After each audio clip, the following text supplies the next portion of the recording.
जय श्री कृष्णा। आप सभी को देवशयनी एकादशी पारण दिवस की ढेरों शुभकामनाएं। प्रिय भक्तों, आज आप सभी देवशयनी एकादशी का पारण कर रहे हैं। द्वादशी का पावन पुनीत दिन है।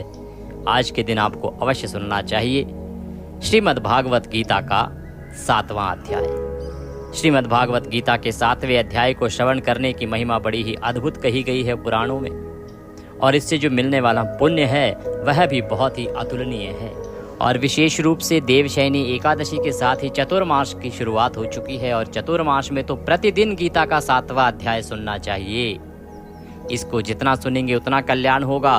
भगवान श्री कृष्ण कहते हैं कि यदि चतुर्मास में प्रतिदिन गीता का 7वां अध्याय श्रवण करके उसका पुण्य पितरों को अर्पित किया जाए तो वह मनुष्य अनन्य सुखों को भोग कर मेरे परम धाम को प्राप्त करता है।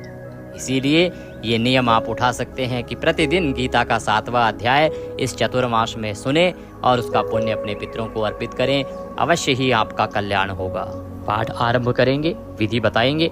उससे पहले आपसे निवेदन है कि यह गीता के पावन पुनीत 7वें अध्याय का वीडियो है, तो कृपया इस वीडियो को एक बार लाइक अवश्य कर दीजिएगा। अपने पितरों की तृप्ति के लिए, मुक्ति के लिए और भगवान श्री कृष्ण का आशीर्वाद प्राप्त करने के लिए कमेंट बॉक्स में अवश्य लिखिएगा जय श्री कृष्णा या जय पितृदेव। आप देख रहे हैं देवभूमि ज्योतिष संस्थान का प्रतिष्ठित YouTube चैनल देवभूमि धार्मिक। हम यहाँ पर सभी व्रत और त्योहारों की सही शास्त्रीय जानकारी प्रदान करते हैं। ज्योतिष शास्त्र और पंचांग के आधार पर आपको बताते हैं कि कौन सी तिथि कब है, कब व्रत करना है, क्या शुभ मुहूर्त है, क्या योग है, क्या विधि है, क्या नियम है, कैसे व्रत आदि करना चाहिए। यदि आप सभी व्रत और त्योहारों की सही शास्त्रीय जानकारी प्राप्त करते रहना चाहते हैं तो कृपया चैनल को भी सब्सक्राइब कीजिएगा।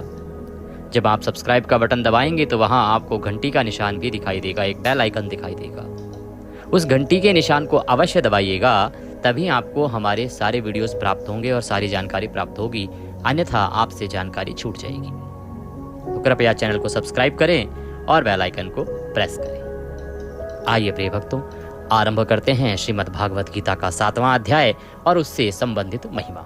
गीता के 7वें अध्याय की महिमा कुछ इस प्रकार से है कि यदि इस आने वाले चतुर्मास में प्रतिदिन विधान से आप गीता के 7वें अध्याय को सुनते हैं और अपने पितरों को अर्पित करते हैं तो यह आपके जीवन के सभी संकटों को दूर कर सकता है। किस प्रकार से? शास्त्र बताते हैं कि मनुष्य के जीवन में धन संबंधी परेशानी, ग्रह क्लेश, संतान उत्पन्न ना होना, वंश वृद्धि रुक जाना आदि जो परेशानियां हैं, इनका बड़ा कारण पितृदोष या पितरों की नाराजगी हो सकती है। जब आपके पितृ नाराज होते हैं, वो तृप्त नहीं होते, या पितृदोष आपकी कुंडली में होता है तो आपका रोजगार छिन जाता है। आर्थिक हालात इतने खराब हो जाते हैं कि बदहाली में चले जाते हैं। आप बहुत प्रयास करते हैं फिर भी कारोबार नहीं चलता, नौकरी नहीं मिलती, मिलती है तो छूट जाती है। घर के मानसिक हालात ठीक नहीं रहते, पति पत्नी के बीच में तनाव बढ़ जाता है, ग्रह क्लेश बढ़ जाता है, संतान उत्पत्ति तक रुक जाती है, वंश वृद्धि तक रुक जाती है। ये सभी लक्षण हैं पितृदोष के और पितरों की नाराजगी के। प्रिय भक्तों, पितरों की नाराजगी को दूर करना और उनकी तृप्ति करना, उसका सबसे आसान तरीका है यह गीता का 7वां अध्याय। इसलिए आपको यह कर्म करना चाहिए। शास्त्र बताते हैं कि जो चतुर्मास का समय होता है, जो आषाढ़ मास के शुक्ल पक्ष की देवशयनी एकादशी से आरंभ होता है और ये कार्तिक मास के शुक्ल पक्ष की एकादशी पर समाप्त होता है, इस चतुर्मास में जो प्रतिदिन नियम पूर्वक गीता के 7वें अध्याय को सुनता है और विधि से वह जल अपने पितरों को अर्पित करता है तो उसके जीवन के सभी संकट दूर हो जाते हैं, क्योंकि इससे उनके पितरों की तृप्ति होती है, मुक्ति होती है। और जब पितृ तृप्त होते हैं, प्रसन्न होते हैं, तो वो आपको सभी प्रकार के सुख वैभव देते हैं। आर्थिक हालात बहुत उत्तम हो जाते हैं, कारोबार अच्छा चलता है, घर में प्रसन्नता रहती है, हर तरफ खुशहाली रहती है और आपके घर में नवजात शिशुओं का आगमन भी होता रहता है।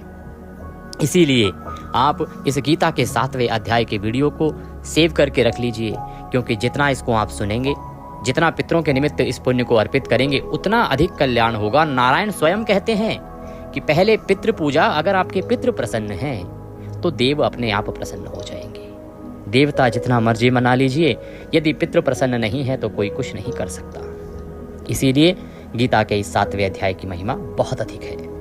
आइए हम गीता का 7वां अध्याय आरंभ करेंगे। आपको करना क्या है कि एक तांबे का लोटा लेना है या पीतल का ले लीजिए, उसमें पहले गंगा जल भरिए, फिर